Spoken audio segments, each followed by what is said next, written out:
कुछ समझ नहीं आ रहा था, क्या करूं? बहुत डर लग रहा था। अरे भावना, आ गए तू? चल जल्दी से कपड़े चेंज कर ले, मैं तेरे लिए खाना लगाती हूँ। मम्मी को बोलती तो कैसे बोलती, कुछ अच्छा नहीं लग रहा था। अरे भावना, तो अभी भी यही खड़ी है, कपड़े चेंज नहीं करने? ये ले पानी पी ले, जा जल्दी जाके कपड़े चेंज कर ले, मैं खाना लगाती हूँ। अब मैंने सोच लिया था, सही सोचा था या गलत मैं नहीं जानती थी, पर रास्ता यही नजर आ रहा था।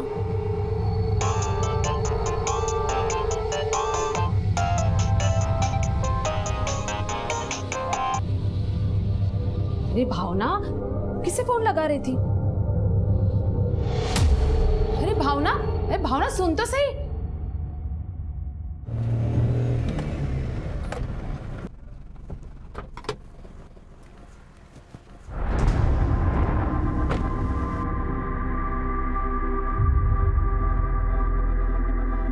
भाभी, भावना आ गई स्कूल से? अरे रघु स्कूल से तो आ गई है, लेकिन जब से आई है गुमसुम से बैठी है। अच्छा, कोई बात नहीं, अब मैं आ गया हूँ ना, देखना मुझे देखते खुश हो जाएगी।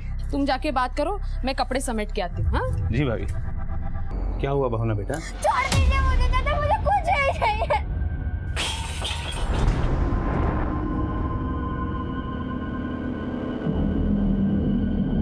अरे क्या हुआ रघु? कुछ नहीं भाभी, कुछ समझ नहीं आया, कुछ ज्यादा उखड़ी उखड़ी लग रही है। थोड़ी टाइम अकेले रहने दो, बाद में जब उसका मूड ठीक हो जाएगा तो मैं वापस आ जाऊंगा भाभी। अच्छा ठीक है, चल तू बैठ जा, मैं चाय बनाती हूँ। अरे नहीं भाभी, कंपनी वाले का भी मैसेज आ गया, एक सवारी मिली टैक्सी के लिए, फिर कभी। ठीक।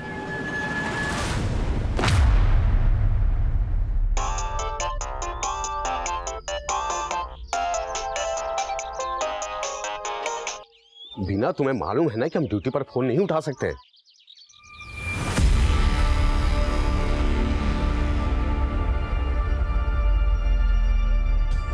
भावना, सॉरी, बच्ची अब नहीं रही। इसने पी है और ये पुलिस केस है।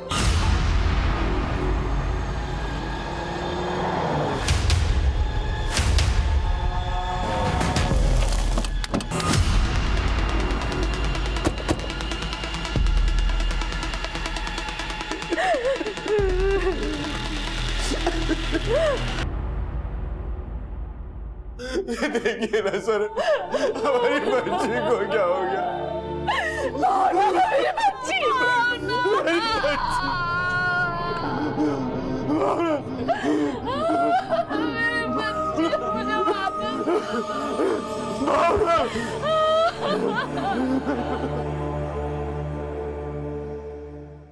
जब से स्कूल से आई थी बड़ी चुप चुप से लग रही थी। क्या हुआ भावना बेटा, तू बोल क्यों नहीं रही है? स्कूल में टीचर ने कुछ कहा या किसी से झगड़ा हुआ? बोल ना बेटा। ये लड़की भी ना, मुझे लगा छोटी मोटी बात होगी, बाद में उससे बात करूंगी। फिर मैं किचन में काम में लग गई, फिर बाद में भावना के कमरे में गई तो भावना, पड़ोसी आए, उन्होंने पास के डॉक्टर को बुला। तब तक मेरी भावना। भैया, भैया ये सब क्या हो गया भैया? रघु देखना, हमारी भावना, सब क्या हो गया? ये कौन? छोटा भाई है साहब मेरा ही। वर्मा, भावना के पेरेंट्स को लग रहा है कि भावना के साथ जो कुछ भी हुआ है स्कूल में हुआ, जिसकी वजह से भावना ने आत्महत्या कर ली। स्कूल के साथ साथ भावना के पड़ोसियों से भी पूछताछ करो, शायद वजह कुछ और ही है। हो गया सर।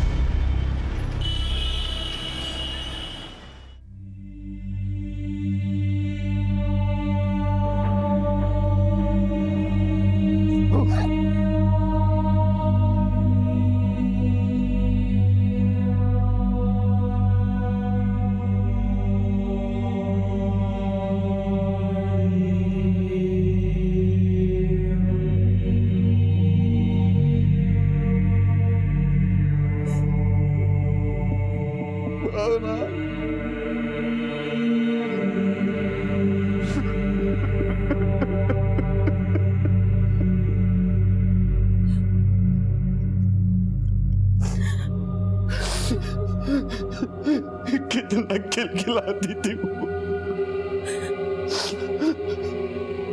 और आज न जाने क्या हो गया उसे कि तेरे घर में रहते हुए उसने पी लिया और तुझे पता तक नहीं चला। कितनी लापरवाह हो सकती है तू मीना। मुझे मालूम था आप मुझे ही कोसोगे, पर मैंने उससे बात करने की कोशिश की थी, पर वो कुछ नहीं बोली। लेकिन उसने आपको भी फोन किया था, शायद आपको कुछ बताना चाहती थी, लेकिन आपने उसका फोन नहीं उठाया। लेकिन ऐसा क्या था जो तुझे बताने की बजाय वो मुझे बताना चाहती थी? आखिर भावना किस मनोदशा से गुजर रही होगी, उसकी संदिग्ध मौत की क्या वजह होगी, इसका पता लगाने के लिए पुलिस अब भावना के अड़ोस पड़ोस से लेकर भावना के स्कूल तक पूछताछ करने लगी। सर, भावना बहुत हंसमुख स्वभाव की लड़की थी। इनफैक्ट कल छुट्टी के वक्त भी उसको काफी खुशी खुशी जाते हुए देखा था मैंने। लेकिन उसके घर वाले बोल रहे हैं कि शायद उसके साथ स्कूल में कुछ हुआ होगा, इसलिए उसने और अपनी जान गंवा दी। सर, मैं भावना को काफी टाइम से पढ़ा रही थी और मुझे नहीं लगता उसे स्कूल में कोई भी प्रॉब्लम होगी। हेलो, जितनी जल्दी हो सके ये फाइल हेड ऑफिस भिजवा दो। सर एक्सक्यूज मी सर, भावना का पोस्टमार्टम कर रहे डॉक्टर से मेरी बात हुई। उन्होंने बताया कि भावना ने सिर्फ नहीं पिया बल्कि उसकी मौत से करीब 2 घंटे पहले उसके साथ किया गया। Yes sir. और सर, मेरी भावना के स्कूल टीचर से भी बात हुई। उनका कहना है कि भावना स्कूल से घर जाते वक्त काफी खुश थी। अगर भावना स्कूल से निकलते समय खुश थी तो इसका मतलब भावना के साथ जो कुछ भी हुआ है स्कूल से लेकर घर तक के रास्ते के बीच में हुआ है। हो सकता है सर, क्योंकि भावना रोजाना स्कूल से घर पैदल आती जाती थी और उसका स्कूल उसके घर से करीब आधा किलोमीटर दूर है। और मैं एक काम करो, भावना के स्कूल से लेकर घर तक के रास्ते के बीच में सबसे पूछताछ करो, शायद किसी ने कुछ विटनेस किया हो। Okay sir.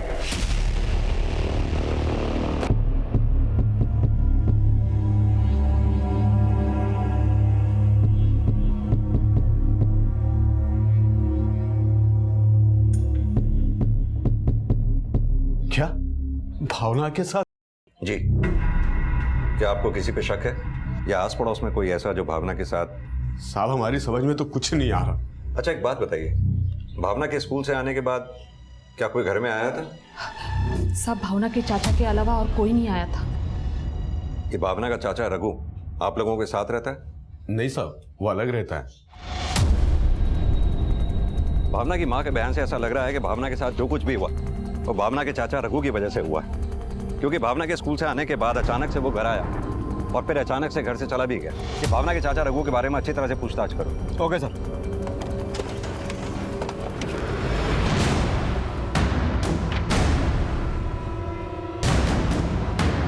भावना का चाचा रोज ड्यूटी छोड़कर दिन में यहाँ जाता था साहब।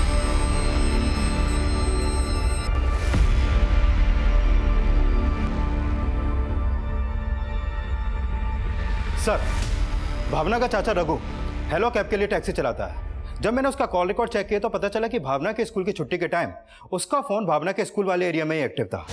सर, भावना के पड़ोसियों ने भी उसको लेकर अजीब तरीके के बयान दिए। और मैं कहीं ऐसा तो नहीं इस रघु की अपनी भतीजी पे बुरी नजर हो?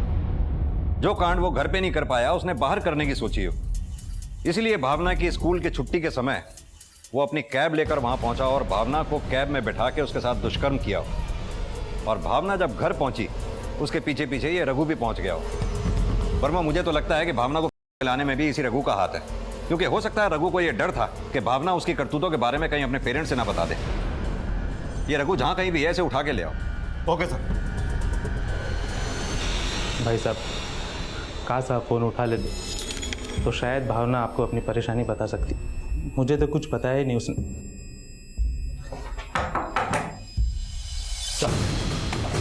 क्या सर, क्या हुआ? मेरे भाई को क्यों ले जा रहे हो?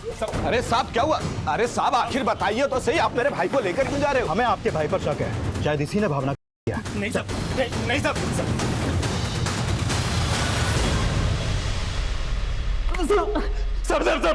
सब भतीजी थी भावना मेरी। भगवान के लिए इतने घिनौने आरोप मुझ पे मत लगाइए साहब। अगर तूने भावना किया तो डीएनए टेस्ट से सामने आ ही जाएगा। झूठ बोलकर खुद को बचाने की कोशिश मत कर। जो किया है साफ साफ बता दे। साहब मैंने कुछ भी नहीं किया। जब उस दिन मैं भाई के घर गया तो मैं तो खुद हैरान था कि भावना इतनी उदास क्यों थी साहब। अगर तूने कुछ नहीं किया तो भावना के स्कूल की छुट्टी के समय उसके स्कूल के सामने करने क्या गया था तू? साहब मैंने तो भावना के स्कूल के बाहर एक सवारी को ड्रॉप किया था। मैं तो भावना को अपनी गाड़ी में स्कूल से घर लेके जाना चाहता था साहब, लेकिन उसके पहले वो घर चले गई थी साहब। बहुत गर्व करते थे ना अपने भाई के ऊपर, बड़ा नाज था ना उस पर। देखा क्या किया उसने हमारी भावना के साथ। जरूर उस कमीने ने अपना गुनाह छुपाने के लिए हमारी फूल जैसी बच्ची को जान से मार दिया।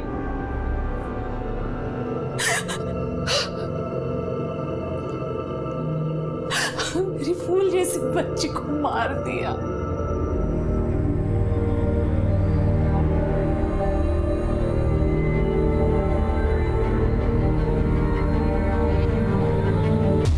सर रघु जिस हेलो कैब कंपनी के लिए कैब चलाता था, मैंने वहां पर पता किया।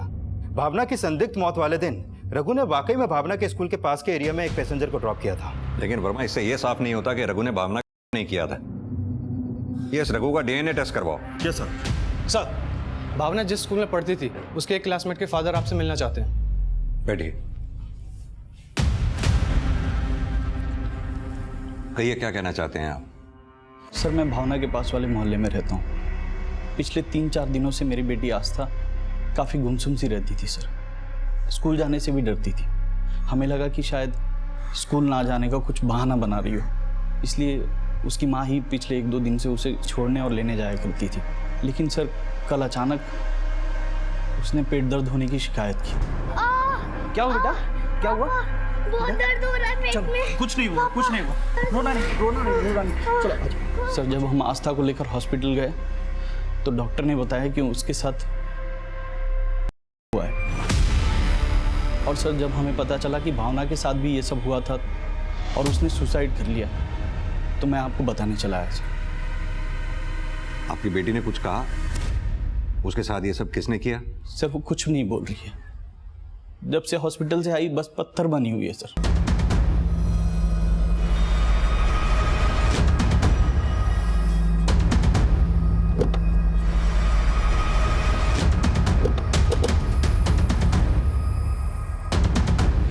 आस्था खा ले बेटा, एक निवाला तो खा ले। आस्था बेटा, जब आपके साथ वो सब हुआ तब क्या आपकी फ्रेंड भावना भी आपके साथ थी? कौन था वो? नाम पता है उसका आपको? बेटा, क्या ये था वो आदमी जिसने आपके साथ?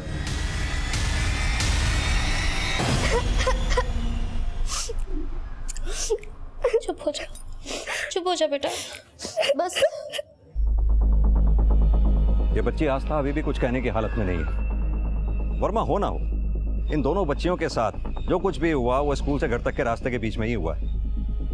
आस्था के फादर का भी कहना है कि पिछले 4 दिनों से आस्था गुमसुम सी लग रही थी। उधर भावना की मौत भी 3 दिन पहले ही हुई। कहीं ऐसा तो नहीं इन दोनों बच्चियों के साथ दुष्कर्म एक साथ एक ही दिन में हुआ, या फिर दोनों के साथ दुष्कर्म करने वाला कोई एक ही है, या फिर दोनों को पहले से किया जाता रहा? दोनों क्लासमेट भी थी। सर, हो सकता है कि वो रघु ही हो। हाँ, हो सकता है, लेकिन भावना तो अब रही नहीं, और इन दोनों बच्चियों के साथ जो कुछ भी हुआ है वो सिर्फ आस्था ही बता सकती है। वर्मा, मुझे लगता है आस्था से बात करने के लिए हमें काउंसलर की मदद लेनी चाहिए। लंच में खाना खाने तो पिटाई लगेगी। चलो मम्मी को बाय करो। बाय। क्या हुआ? क्या सोच रही हो?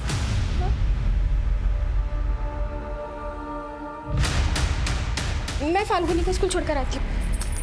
अरे ले। हाँ।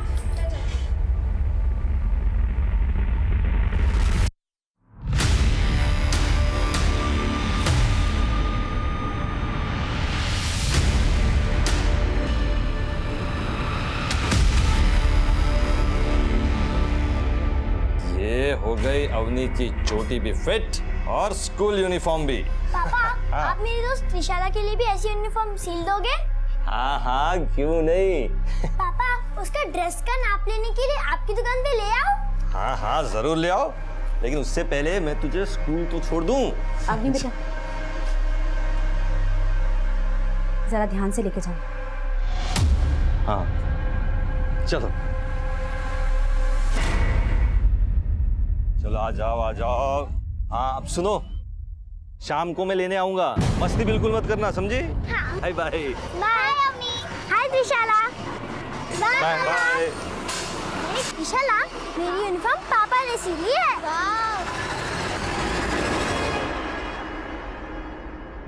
बच्चों, आज मैं आप सबको गुड टच और बैड टच के बारे में समझाऊंगी। आजकल के माहौल में हमें किससे बात करनी चाहिए और किसको अवॉइड करना चाहिए, ये समझना हमारे लिए बेहद ज़रूरी है, चाहे वो अनजान हो या फिर कोई आपकी जान पहचान वाला। अगर कोई आपको गलत तरीके से या गलत जगह टच करने की कोशिश करे तो मतलब वो बैड टच है और आपको तुरंत ऐसे आदमी से सतर्क हो जाना चाहिए।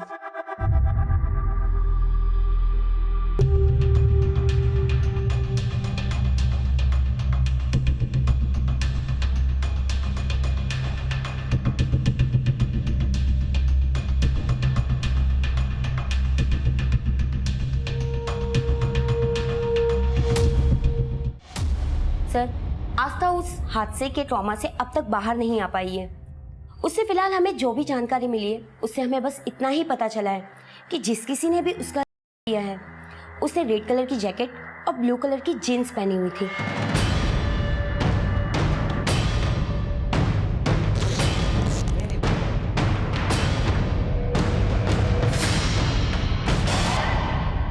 मुझे लगता है कि उससे और कुछ भी पता करने के लिए हमें थोड़ा इंतजार करना होगा। ठीक है, थैंक यू मैम। आइए।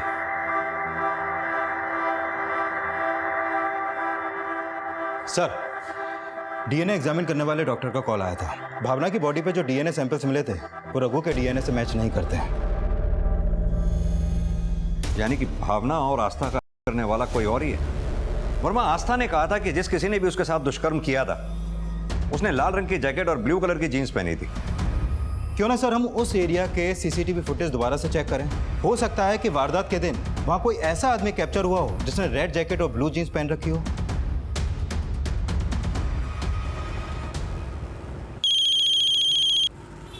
हाँ वर्मा, बोलो। सर, लोनी रोड के एक दूसरे स्कूल में पढ़ने वाली लड़की की शिकायत आई है। उसका नाम मेधा सिंह है। लोनी रोड के नगर निगम स्कूल में पढ़ती है। स्कूल से घर जाते वक्त उसके साथ करने की कोशिश की गई। वर्मा, हो सकता है मेधा करने की उसी ने कोशिश की है जिसने भावना और आस्था किया। ये मेधा रहती कहाँ पर है?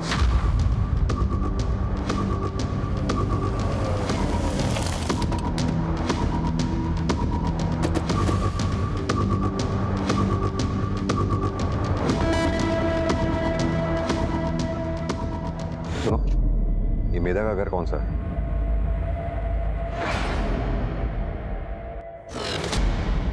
मेधा बेटा, डरो नहीं। आप तो बहुत बहादुर बच्ची हो ना बेटा। जब आप स्कूल से घर आ रही थी तो क्या हुआ था आपके साथ? बोलो बेटा। अंकल, मैं और मेरी फ्रेंड स्कूल से घर आ रहे थे, लेकिन मेरी फ्रेंड गली नंबर 17 में रहती है और मेरा गली नंबर 25 में। जब मैं अकेले घर आ रही थी तब वो अंकल मेरे पास आए। हेलो बेटा, कैसी हैं आप? अच्छी हूँ, आप कौन? मैं आपके पापा का दोस्त हूँ।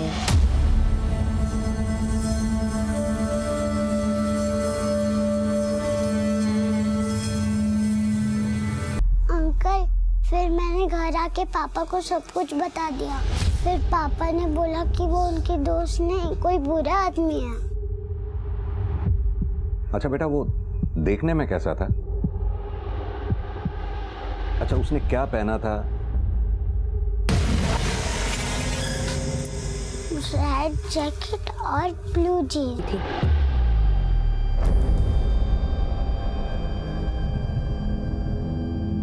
सर, बच्ची को इसी जगह लाया गया था। हमने यहाँ आसपास में उसके बारे में पता लगाने की कोशिश की लेकिन कुछ भी पता नहीं चला। चलो। सर, बच्ची को इसी जगह करने की कोशिश की गई थी। वर्मा, उस लाल जैकेट और नीली जीन्स वाले का भावना और आस्था के घर के आसपास भी कुछ पता नहीं चला। लेकिन इस एरिया के आसपास जितने भी सीसीटीवी हैं सबकी फुटेज कंगाल डालो। हो सकता है शायद वो यहाँ कहीं कैप्चर हुआ हो। एरिया के जितने भी हिस्ट्री शीटर हैं सबको उठाओ, मेधा से उनकी पहचान करवाओ। मामला बहुत सेंसिटिव है। भावना, आस्था, मेधा और न जाने उनके साथ साथ कितनी लड़कियों का शारीरिक शोषण हुआ होगा और उनके माँ बाप ने कंप्लेंट भी फाइल नहीं की होगी। Okay sir. एरियाज के सभी हिस्ट्री शीटर्स को राउंड अप करके मेधा से उनकी पहचान करवाने की कोशिश की गई, लेकिन वो ब्लू जीन्स और रेड जैकेट पहनने वाला आखिर था कौन, ये अब भी रहस्य बना हुआ था।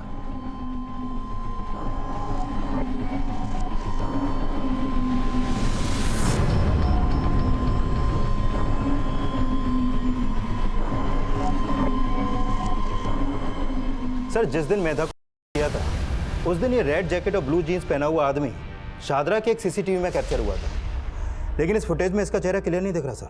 वर्मा, इसकी फोटो भावना, आस्था और मेधा तीनों के पेरेंट्स को दिखाओ, शायद उनसे इसके बारे में कोई लीड मिले।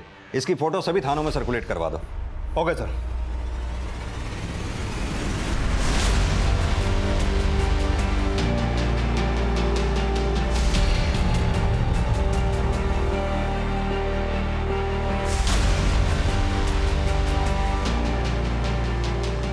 देखिए, हमें शक है कि शायद इसी आदमी ने भावना को किया होगा। आप लोग इसे ध्यान से देखिए और मुझे बताइए कि क्या आप लोग जानते हैं इसे?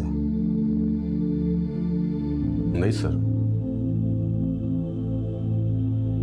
तुम जानते हो इसे? नहीं सर।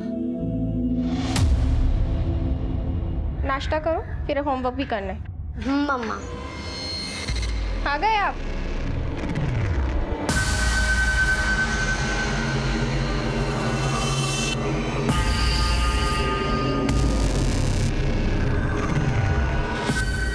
इतना परेशान क्यों लग रहे हो?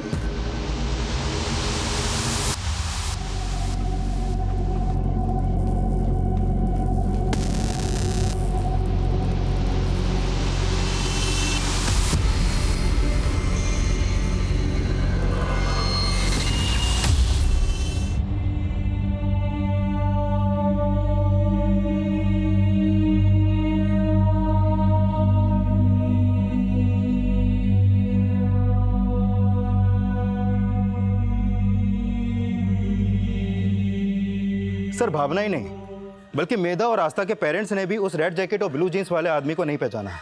लेकिन सर, मैंने दिल्ली के पिछले 1 साल के जुड़े केसेस के बारे में पता किया। सर, दिल्ली में स्कूल जाने वाली करीब 60 लड़कियों के साथ केस फाइल हुए, जिनमें उनको तभी शिकार बनाया गया जब वो स्कूल से घर जा रही थी। 60 केसेस? इन केसेस में कोई गिरफ्तारी हुई? नहीं सर, इन केसेस में अभी तक ये नहीं पता चल पाया है कि उन लड़कियों को कौन करता था। लेकिन सर, मैंने कुछ विक्टिम से भी बात करने की कोशिश की। उनमें से कई बच्चियों ने बताया कि उनका रेड जैकेट और ब्लू जीन्स में ही होता था। सर, मुझे तो लगता है कि ये कोई साइको ही है जिसका मोडस ऑपरेंडी भी सेम है, क्योंकि कई बच्चियों से बात करने में पता चला कि वो बच्चियों को गिफ्ट देकर उनको ये कहकर बहलाता है कि वो उनके पापा का दोस्त है। हैरानी की बात तो यह है कि पिछले 1 साल से एक ही आदमी रेड जैकेट ब्लू जीन्स पहन के दिल्ली के आसपास अलग अलग एरियाज में छोटी छोटी बच्चियों को अपना शिकार बना रहा है और अभी तक उसकी पहचान नहीं हो पाई है। सर, हमने एरिया के सभी हिस्ट्री शीटर्स को राउंड अप करके मेधा से उनकी पहचान कराने की कोशिश की, लेकिन मेधा ने किसी को भी आइडेंटिफाई नहीं किया। और ये भी तो हो सकता है कि दिल्ली का रहने वाला ही ना हो। अक्सर देखा गया है दिल्ली में कई लोग रोजाना दिल्ली के आसपास की स्टेट से आते हैं, जैसे यूपी, राजस्थान, हरियाणा, पंजाब, उत्तराखंड वगैरह वगैरह। हो सकता है ये आदमी भी दिल्ली के आसपास की किसी स्टेट का हो। वर्मा, अपनी जांच का दायरा बढ़ाओ। दिल्ली के आसपास के एरियाज में जितने भी रेप्स और मोलेस्टेशन के केसेस हुए हैं, उनमें जितने भी संदिग्ध लोग हैं, हिस्ट्री शीटर्स हैं, सबकी लिस्ट बनाओ। हो सकता है इस मोलेस्टर का वहाँ से कोई क्लू मिले। और हाँ, एक प्रेस रिलीज जारी करो, लोगों को इस से सावधान रहने को कहो। हमें किसी भी हाल में उन दूसरी बच्चियों को का शिकार होने से बचाना है। Okay sir. हाँ बोलो। त्रिलोकी, तुम कहाँ हो? अरे दुकान में हूँ, काम कर रहा हूँ। बोलो। क्या?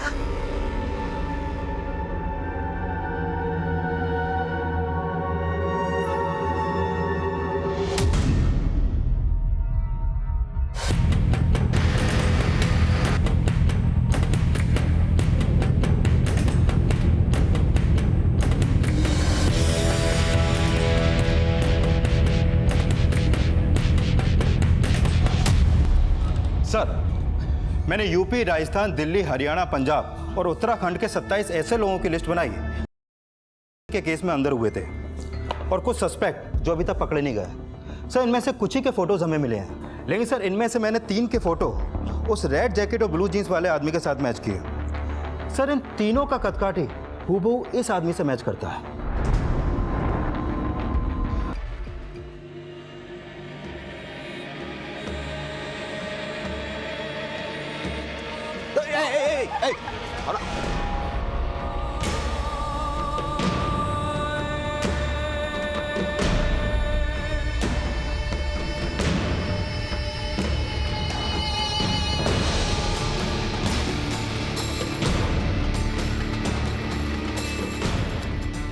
बेटा अवनी बोलो क्या हुआ? अरे बेटा बोलो ना क्या हुआ, क्यों बोल नहीं रही हो तुम? हाँ बोलो।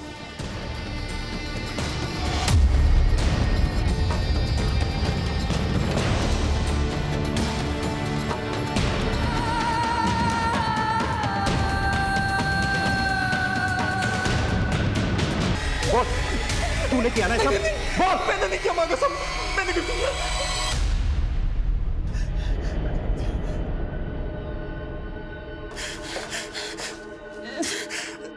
क्या यही है वो आदमी जिसने लाल जैकेट और ब्लू जीन्स पहनी थी? आस्था बेटा बोल ना, अंकल को पता यही था वो।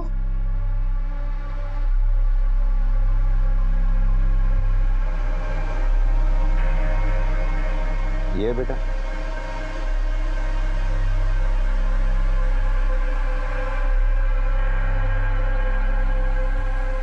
मुझे लगता है वो आदमी संतोष ही है। बच्चियां उसे पहचान नहीं पा रही हैं। इस संतोष का डीएनए टेस्ट करवाओ। Okay sir.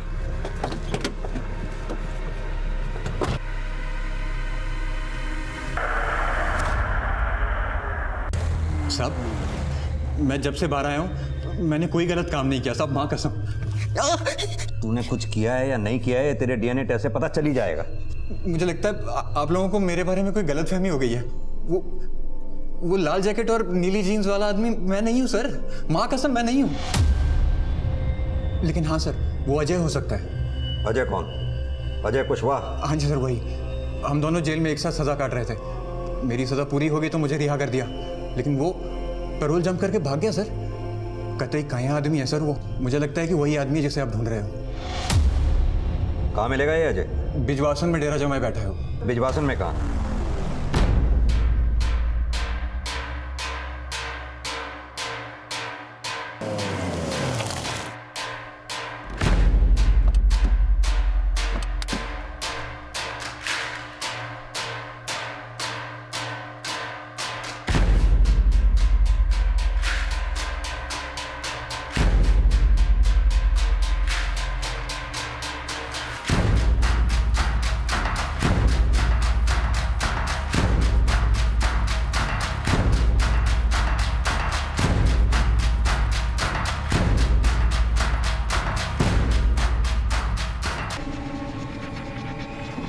ये मनिंदर शायद रुड़की में हो सकता है। अपने आदमियों से इसकी जल्दी जल्दी खबर निकलवाओ। इस पे उनके दस्तखत ले लेना। सर रुड़की पुलिस से एक इन्फॉर्मेशन मिली है। 3 दिन पहले वहाँ एक स्कूल जाने वाली तृष्णा नाम की बच्ची के साथ था, और जिस आदमी ने किया उसने भी रेड जैकेट और ब्लू जीन्स पहनी हुई थी। वर्मा रुड़की चलने की तैयारी करो, अब ये वहीं हाथ आएगा। Sir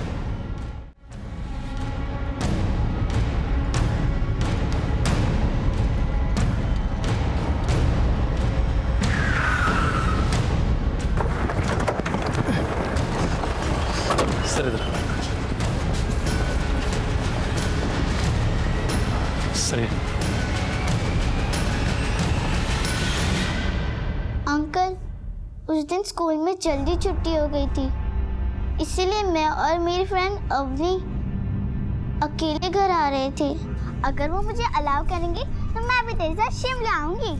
yes yes okay bye bye. उसने मेरे साथ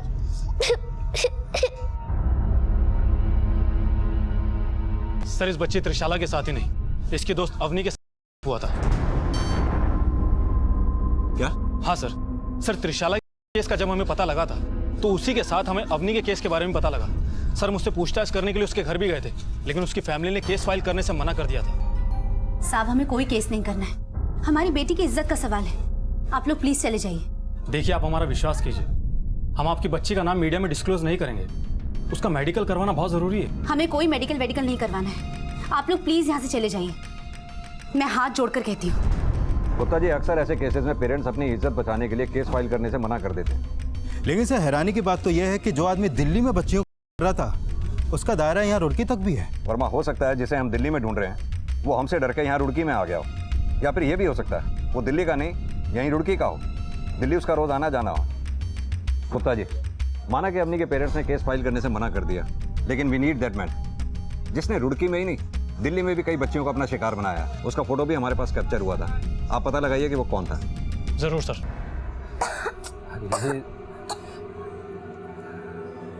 सुषमा, खांसी के साथ साथ बुखार भी हो गया इसे। दिन ब दिन तबीयत बिगड़ती जा रही है इसकी। मुझे तो डर लग रहा है, इससे पहले भी टीबी हो चुकी है, कहीं फिर से। ऐसा मत कहिए। नमस्ते भाई साहब। नमस्ते। नमस्ते भाई साहब। भाभी नमस्ते। क्या हो गया बच्चा, बीमार हो गया? कोई बात नहीं, जल्दी ठीक हो जाएगा, है ना? भाई साहब हुआ क्या है?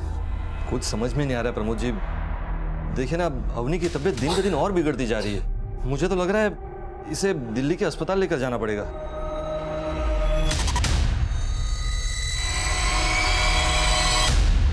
सर संतोष अजय और उसके आदमियों की डीएनए रिपोर्ट। सर इनके डीएनए भावना की बॉडी पर मिले डीएनए से मैच नहीं करते।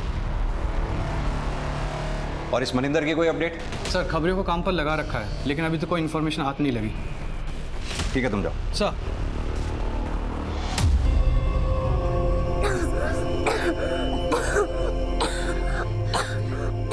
मेरी बच्ची सुषमा, इसकी तबीयत बिगड़ती जा रही है। इसे दिल्ली के अस्पताल ले जाना ही पड़ेगा। वहां नहीं लेकर गए तो इसकी तबीयत और बिगड़ जाएगी। पिछली बार भी वहीं के इलाज से ठीक हुई थी ना, मैं उसे वहीं लेकर जाता हूँ। लेकिन आप अकेले क्यों? आप प्रमोद जी को साथ लेकर जाइए। प्रमोद जी को लेकर जाने की जरूरत नहीं। अभी निकल जाऊंगा तो टाइम पे पहुंच जाऊंगा। मेरी बात तो सुनिए आप। आजा आजा आजा आजा बेटा आजा।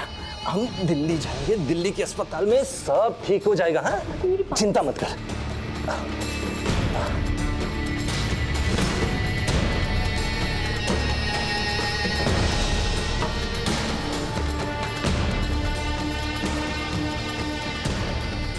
वंदना, प्रमोद जी कहाँ है?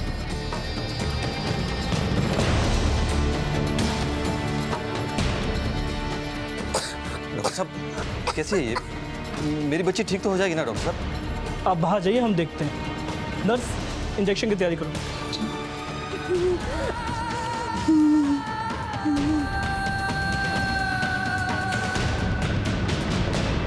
सर 7 मार्च को जिस दिन भावना का हुआ था, उस दिन उस रेड जैकेट और ब्लू जींस वाले आदमी को निजामुद्दीन स्टेशन के पास वाले मार्केट में देखा गया था। इसमें वहां की फुटेज ये देखिए सर।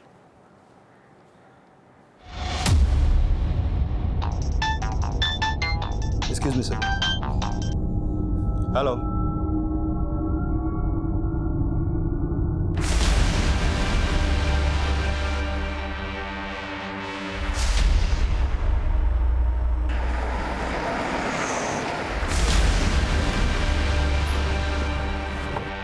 ये इंजेक्शन ले आइए केमिस्ट से।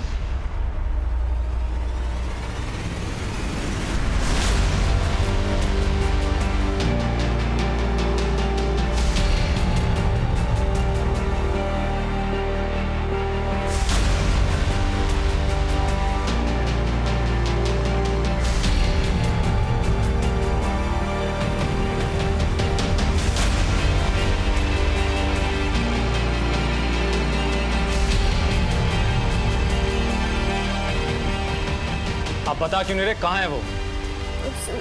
सर वो हॉस्पिटल में है।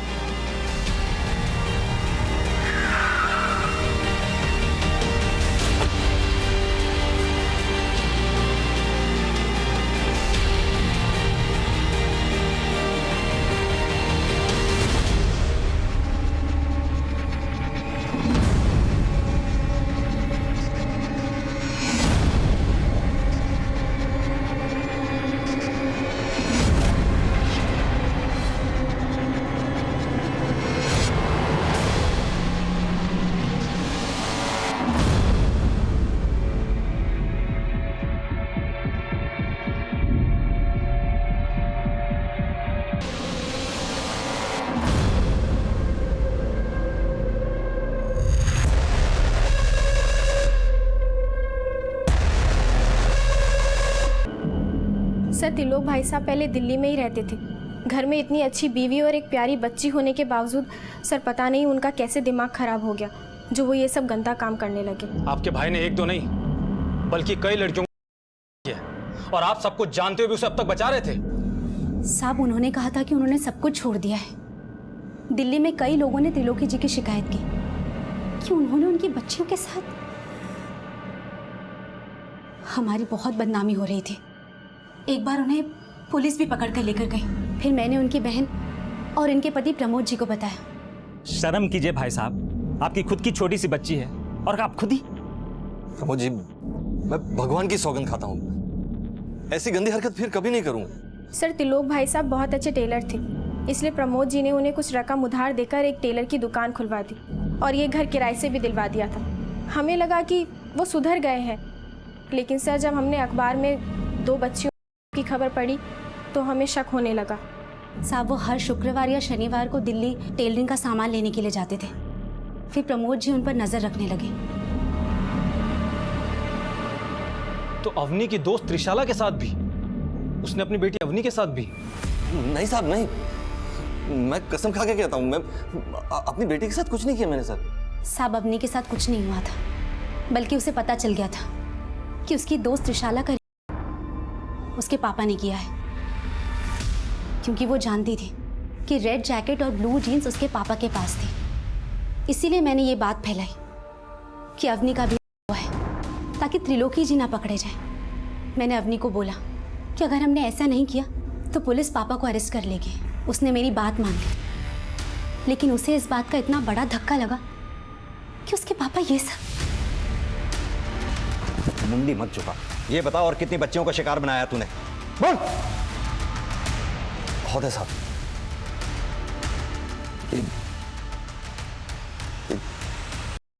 देख देख के बुद्धि खराब हो गई थी साहब मेरी।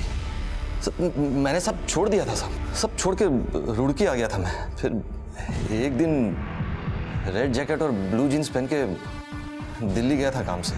वहां एक बच्ची देखी। तू तो जानवरों से भी बदतर निकला। जानवर भी कभी दूसरों के बच्चों के साथ ऐसा नहीं करते। तू तो फिर भी एक इंसान है। नहीं, इंसान की शक्ल में भेड़िया है तू। सड़प जिंदगी भर यहीं।